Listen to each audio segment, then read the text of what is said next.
Halo, selamat datang di channel Ayo Les. Channel ini menyediakan berbagai macam materi pelajaran, soal dan pembahasan, serta beberapa eksperimen sains. Namun, sebelum lanjut, silahkan klik like, subscribe, dan jangan lupa tekan tombol loncengnya supaya Anda tidak tertinggal video-video selanjutnya. Oke, Assalamualaikum warahmatullahi wabarakatuh. Salam sejahtera untuk kita semua. Semoga kita selalu dalam keadaan baik. Jumpa lagi dengan kakak Khairul Huda dari channel Ayo Les. Pada kesempatan kali ini adik-adik semua, kita akan membahas penilaian akhir semester ataupun PAS semester ganjil tahun pelajaran 2021-2022. Untuk siapakah soal ini? Soal ini diperuntukkan untuk tingkat sekolah dasar negeri maupun swasta dan madrasah ibtidaiyah ataupun MI negeri maupun swasta. Adik-adik jangan khawatir, soal ini sudah disusun dengan menggunakan kurikulum yang terbaru, kurikulum 2013, sehingga meskipun mungkin nanti dalam soal-soal ini tidak keluar 100%, tetapi ini sangat mengacu. Bahkan banyak sekali testimoni dari adik-adik sekalian yang merasa bahwasannya soal dari channel Ayo Les ini sangat cocok dan sangat sesuai dengan soal-soal yang telah diujikan oleh Bapak Ibu gurunya masing-masing. Baik, tanpa berpanjang lebar, soal ini nanti adalah soal untuk kelas 6 tema 4, tematik tema 4. Baik, kita langsung mulai pembahasan soal ini satu persatu. Soal nomor 1, dampak negatif globalisasi bagi kelangsungan hidup manusia di masyarakat, yaitu titik-titik. A. Mampu meyakinkan masyarakat Indonesia bahwa liberalisme dapat membawa kemajuan dan kemakmuran. B. Dapat meniru pola pikir yang baik seperti etos kerja yang tinggi dan disiplin serta iptek dari negara lain.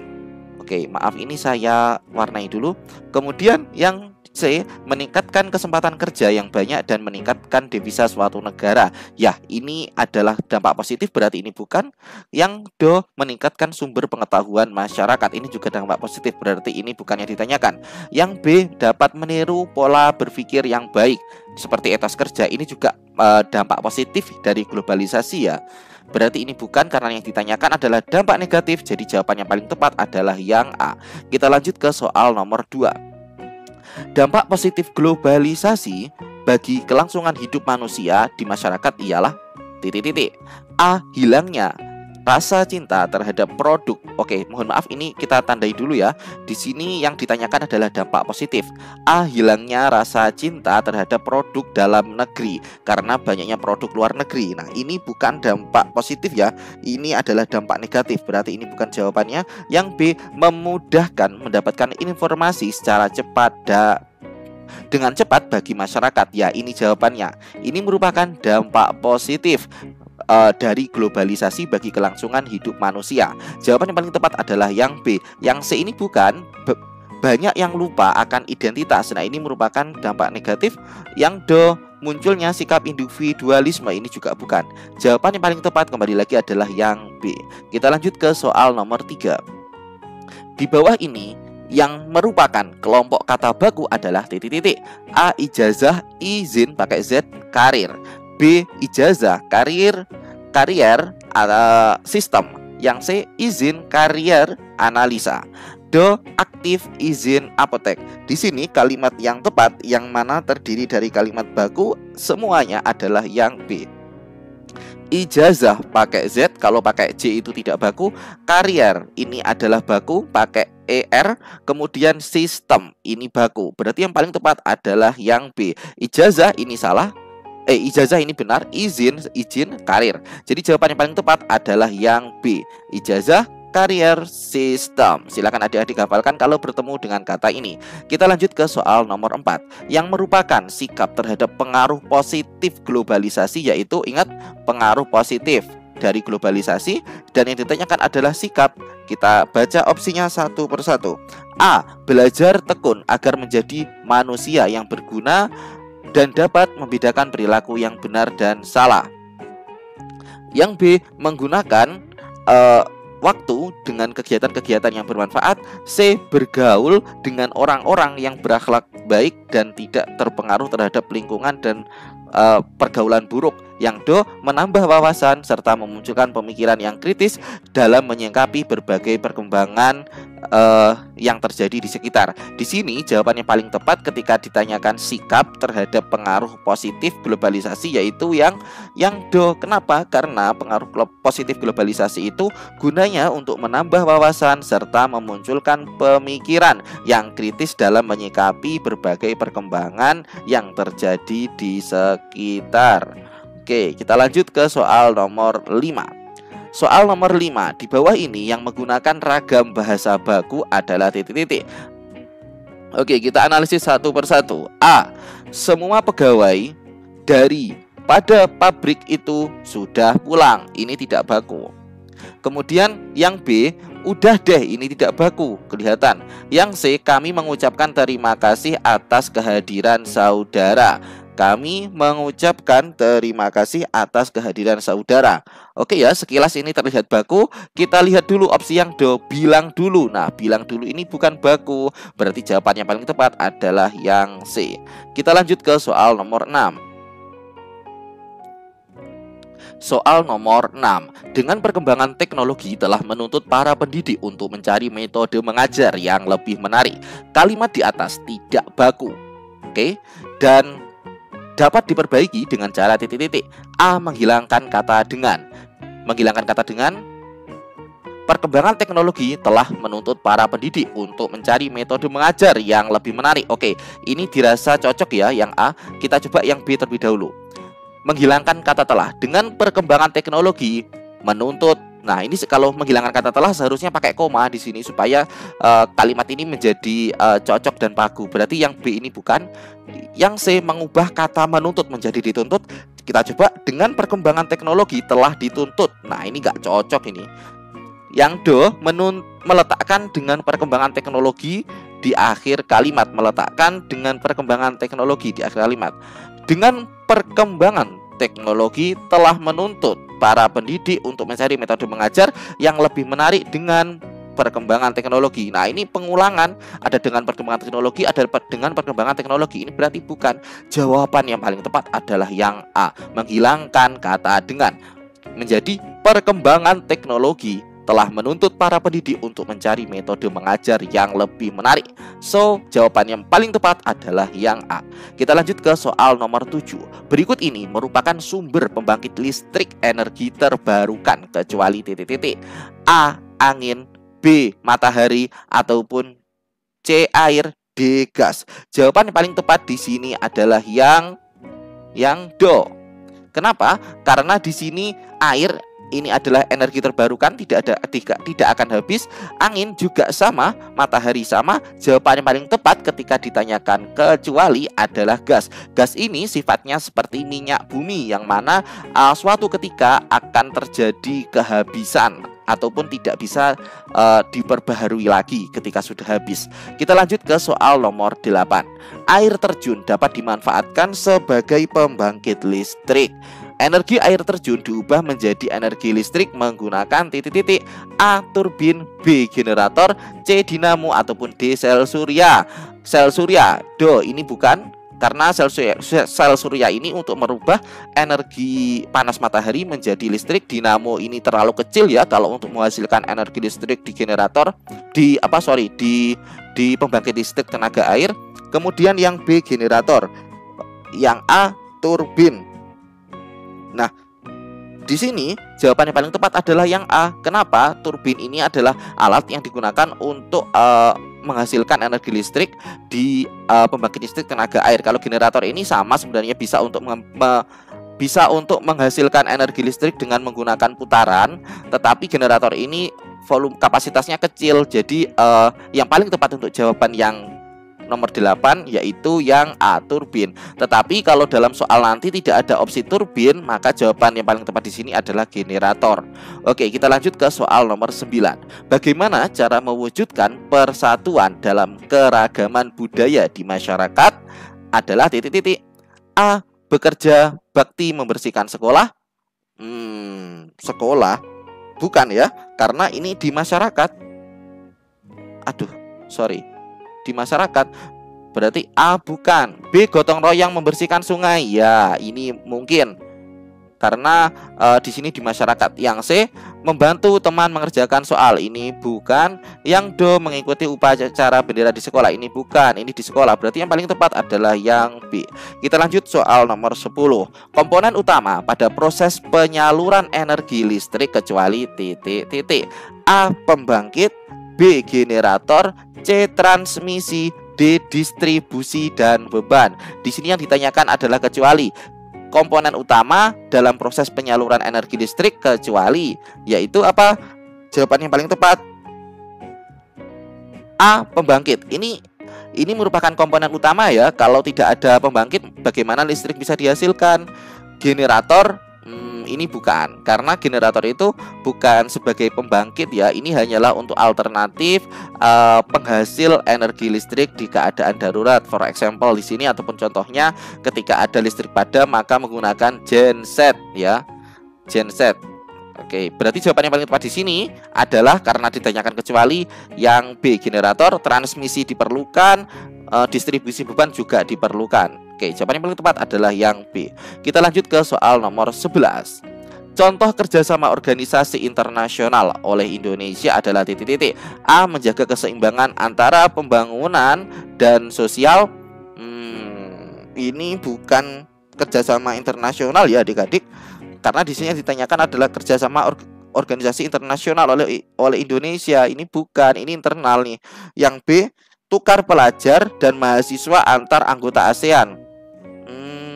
Ini berarti yang tukar pelajar mahasiswanya, pelajarnya antar anggota ASEAN. Ini kerjasama organisasi sih, tetapi coba kita cari opsi yang lain. Ini kita tandai terlebih dahulu. Yang C, memecahkan masalah perdagangan yang terjalin antara negara. Oke, ini juga kerjasama antar negara, antar organisasi internasional. Ini centang. Yang D, menghindarkan pajak ganda antar anggota ASEAN. Ini bukan. Kenapa? Karena ini pajak kok dihindari-hindari ya. Jadi ini tidaklah yang D ini. Antara B dengan C sekarang. B, tukar pelajar dan mahasiswa antar anggota ASEAN. Yang C, memecahkan masalah perdagangan yang terjalin antar negara. Jawaban yang paling sesuai ataupun yang paling benar di opsi nomor 11 yaitu yang C. Kenapa kok tidak yang B, Kak? Yang B ini adalah tukar pelajar. Berarti ini sebenarnya tidak melibatkan organisasi internasional, itu pun bisa kayak gitu. Kenapa kok gitu? Karena banyak sekarang nih para pelajar atau mahasiswa yang pergi ke ASEAN ataupun pergi ke negara lain untuk mengenyam pendidikan tanpa melalui organisasi internasional. Jadi yang paling tepat adalah yang C. Soal nomor 12. Salah satu contoh sumber energi listrik kecuali titik-titik. A, nuklir. Ini adalah energi listrik ya, sumber energi listrik. Berarti ini benar. C, angin. Ini juga benar. D, batu bara. Ini juga benar. Jawaban yang paling tepat di sini adalah yang B. Kenapa? Kita tahu bahwasanya pembangkit listrik tenaga minyak itu tidak ada ya. Lagi pula kalaupun ada, ini sangat boros nanti hasilnya. Nah, yang paling sering kita temui bahwasanya sumber energi listrik itu berasal dari nuklir, pembangkit listrik tenaga nuklir, angin, pembangkit listrik tenaga angin, ataupun D, pembangkit listrik tenaga batu bara. Jawaban yang paling tepat di sini karena ditanyakan kecuali yaitu yang B, minyak. Kita lanjut ke soal nomor 13. Contoh sikap kita dalam menghadapi kebudayaan luar yang masuk ke Indonesia adalah titik-titik. A, merayakan hari Valentine dan Halloween. Oke, ini bukan ya. Ini bukan sikap yang baik untuk menghadapi kebudayaan luar yang masuk ke Indonesia. Jadi kita tidak perlu nih wajib untuk merayakan hari Valentine dan Halloween. Yang B, mengikuti budaya asing yang dapat diterima budaya kita. Ini juga tidak perlu ya kita ikut-ikut. Kita bisa mempertahankan budaya kita sendiri lah. Yang C, mempertahankan budaya kita sendiri. Oke, jawaban yang paling tepat untuk soal nomor 13 adalah yang C, yaitu mempertahankan budaya kita sendiri, bukti cinta kita terhadap negara kita. Kita lanjut ke soal nomor 14. Alat yang digunakan untuk mengukur besar tegangan listrik pada sebuah rangkaian listrik adalah titik-titik. A, voltmeter. Ya, ini jawabannya. Kenapa? Karena voltmeter ini memang alat yang digunakan untuk mengukur tegangan. Adik-adik perlu diketahui tegangan listrik ini sama dengan beda potensial. Kalau nanti adik-adik ketemu di soal itu beda potensial, berarti yaitu yaitu tegangan listrik kayak gitu loh ya. Dan satuan untuk tegangan listrik yaitu volt. Nah, alat untuk mengukur tegangan listrik berarti voltmeter. Jawaban yang tepat adalah yang A. Kita lanjut ke soal nomor 15. Dampak cinta produk Indonesia bagi para pengrajin dalam negeri, ya kecuali bagi para pengrajin dalam negeri. Dampak cinta produk Indonesia bagi pengrajin dalam negeri kecuali titik-titik. A. Meningkatkan kemampuan masyarakat. B. Mengurangi pengangguran. Ya, ini merupakan salah satu dampaknya, dampak positif ya. Kemudian C. Meningkatkan ekonomi masyarakat. Ya, benar. D. Meningkatkan hasil penjualan barang. Ya, hasil penjualan barang pengrajin itu pasti akan meningkat. Kemudian yang A. Meningkatkan kemampuan masyarakat. Kemampuan apa ini? Nah, ini perlu tanda tanya. Berarti jawabannya paling tepat di sini. Yang kurang tepat adalah yang A, karena ditanyakan kecuali. Soal nomor 16. Yang bukan termasuk contoh listrik dinamis adalah titik-titik. A. Bor listrik. Nah, ini yang bukan ya. Bor listrik ini dinamis. Ingat, dinamis itu adalah listrik yang kita pakai di rumah tangga kalian masing-masing, meteran listrik ya. Kalau paling sederhananya kalian memahami. Kalau statis itu berada di kayak HP, kemudian ada di yang dia statis kayak gitu loh. Nah, sekarang kita analisa satu persatu. Di sini yang bukan termasuk contoh listrik dinamis, yang bukan ya, berarti bor listrik ini dinamis, berarti ini bukan jawabannya. Yang B, mesin pendingin, ini kulkas ya, ini juga menggunakan listrik rumah tangga, berarti ini bukan. Yang C, ini televisi, ini juga menggunakan listrik dinamis, ini bukan. Penggunaan gadget, ya ini adalah listrik statis. Jawaban yang tepat adalah yang D, karena ditanyakan bukan. Kita lanjut ke soal nomor 17. Contoh kerjasama organisasi internasional oleh Indonesia dalam bidang ekonomi. Bidang ekonomi kecuali titik-titik. A. Mendukung perdamaian dan keamanan melalui pendidikan. Kok pendidikan sih? Karena di sini yang ditanyakan ekonomi, berarti ini mudah banget jawabannya. Berarti yang A. Kenapa? Karena mendukung perdamaian dan keamanan melalui pendidikan, ini di bidang pendidikan dong. Yang B, ini memecahkan masalah perdagangan antar negara, ya ini adalah masalah ekonomi. C. Stabilitas keuangan, ini juga ekonomi. D. Mendirikan daerah perdagangan, ini ekonomi. Berarti yang paling tepat adalah yang A. Ini kayak soal bonus ya adik-adik. Adik-adik nggak perlu nih menganalisis B, C, D. Cukup ini sudah ketahuan, mendukung perdamaian dan keamanan melalui pendidikan. Lah ini kan nggak nyambung. Ini bukan ekonomi. Berarti ketemu udah jawabannya yang A. Kita lanjut ke soal nomor 18. Manfaat Indonesia dalam menjalin kerjasama internasional titik-titik. A. Bisa memenuhi kebutuhan hidup negara. B. Mempercepat proses perkembangan ekonomi negara. C. Mengekspor produknya ke luar negeri. D. Mengimpor produknya ke luar negeri. Jawaban yang paling tepat untuk soal nomor 18 adalah yang B. Manfaat Indonesia dalam menjalin kerjasama internasional adalah B. Mempercepat proses berkembangnya ekonomi negara. Oleh sebab itu, kita Indonesia itu selalu menjalin kerjasama dengan negara-negara di internasional dengan tujuan untuk mempercepat proses berkembangnya ekonomi kita, negara Indonesia. Soal nomor 19. Bagaimana sikap kita dengan adanya berbagai macam kebudayaan di lingkungan masyarakat titik-titik. A. Menggunakan pakaian daerah. Bukan. Kenapa kok bukan? Karena kita mencoba untuk menghindari yang namanya semakin terasa perbedaan. Jadi kita mencoba, seharusnya itu malah mencoba untuk berbaur. Yang B. Membeli produk lokal, ini tidak ada hubungannya ya dengan kebudayaan daerah. Membeli produk lokal ini seharusnya dengan bidang ekonomi. Yang C. Belajar bahasa asing ataupun bahasa dari berbagai macam kebudayaan. Yang paling tepat adalah yang C. Jadi kalau yang C ini mencoba untuk beradaptasi dengan kebudayaan yang ada di sekitar, dengan kebudayaan-kebudayaan yang berbeda-beda. Yang D. Belajar bela diri pencaksilat, ini tidak ada hubungannya. Berarti yang paling tepat adalah yang C. Kita lanjut ke soal nomor 20.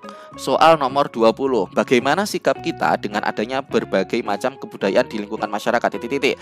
A. Menghargai perbedaan adat istiadat. B. Mempelajari adat lingkungan sekitar. C. Memahami tujuan adat tersebut. D. Hanya menggunakan adat suatu daerah asal. Oke, ketika kita datang di suatu daerah yang mana di situ ada berbagai macam kebudayaan yang berbeda-beda, apa yang harus kita lakukan? Apakah hanya menggunakan adat suatu daerah asal? Ini tidak ya, karena ini nanti akan semakin muncul yang namanya perbedaan ataupun tidak menghargai antar adat. Yang C, memahami tujuan adat tersebut, ya ini boleh. Yang B, mempelajari adat lingkungan sekitar, ya ini juga boleh.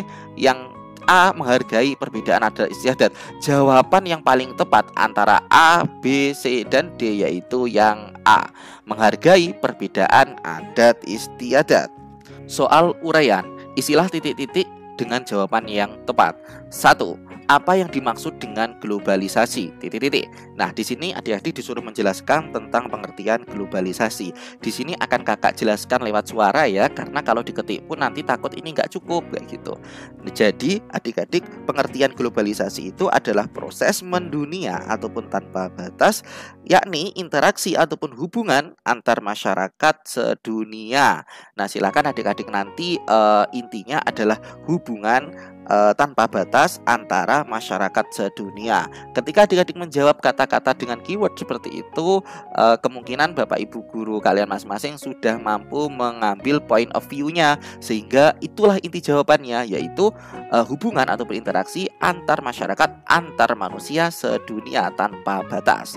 Itu adalah pengertian dari globalisasi. Silakan adik-adik ingat dan hafalkan, karena ini nanti pasti akan keluar pengertian-pengertian globalisasi. Soal nomor 2. Sebutkan 3 contoh warisan budaya Indonesia yang diakui dunia. Titik-titik. Nah, adik-adik sudah ingat dan sudah tahu kemarin kalau sudah dijelaskan oleh Bapak Ibu guru kalian masing-masing, budaya ataupun warisan budaya Indonesia yang diakui oleh dunia itu diantaranya adalah batik, kemudian ada pencak silat, kemudian angklung dan lain sebagainya. Yang paling terkenal itu adalah pencak silat, batik, dan angklung. Itu adalah warisan budaya Indonesia yang sudah diakui oleh dunia. Kita lanjut ke soal nomor 3. Sebutkan 3 contoh perilaku hemat energi dalam kehidupan sehari-hari. Kira-kira apa adik-adik contoh perilaku yang hemat energi dalam kehidupan sehari-hari? Yaitu, ini kakak kasihkan contoh ya, nanti silahkan dihafalkan. Yaitu menyalakan lampu sesuai kebutuhan untuk penerangan malam hari. Nah, ini adalah contoh hemat energi ya. Menyalakan lampu sesuai kebutuhan, kalau sudah selesai berarti dimatikan. Yang nomor 2, menggunakan alat listrik seperti televisi hanya saat dibutuhkan dan segera mematikan setelah digunakan. Oke, yang selanjutnya, tidak terlalu sering menghidupkan dan mematikan alat listrik yang berdaya tinggi, contohnya setrika dan mesin cuci. Silahkan dimatikan kalau sudah tidak dipakai. Oke, kita lanjut ke soal nomor 4. Apa yang dimaksud dengan listrik statis? Nah, apa adik-adik? Ingat, listrik statis itu adalah listrik yang diam. Statis itu diam, dinamis itu bergerak. Nah, di sini yang ditanyakan adalah listrik statis. Listrik statis adalah listrik yang diam untuk sementara pada suatu benda. Contohnya terdapat di mana? Di baterai ataupun segala alat listrik yang mana dia menggunakan baterai. Oke, kita lanjut ke soal nomor 5. Sebutkan 2 muatan pada listrik. Listrik itu ada 2 muatan. Yang pertama, muatan positif, dan yang kedua, muatan negatif. Oke, jadi adik-adik kalau ditanyakan ada berapa muatan listrik, jawab aja 2, yaitu muatan positif dan muatan negatif.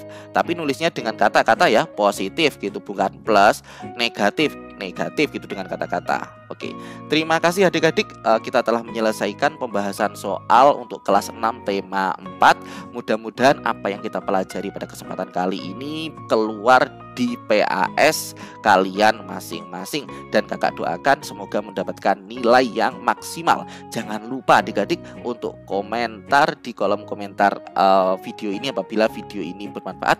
Kemudian jangan lupa untuk di subscribe bagi yang belum, supaya adik-adik semua tidak ketinggalan video-video selanjutnya.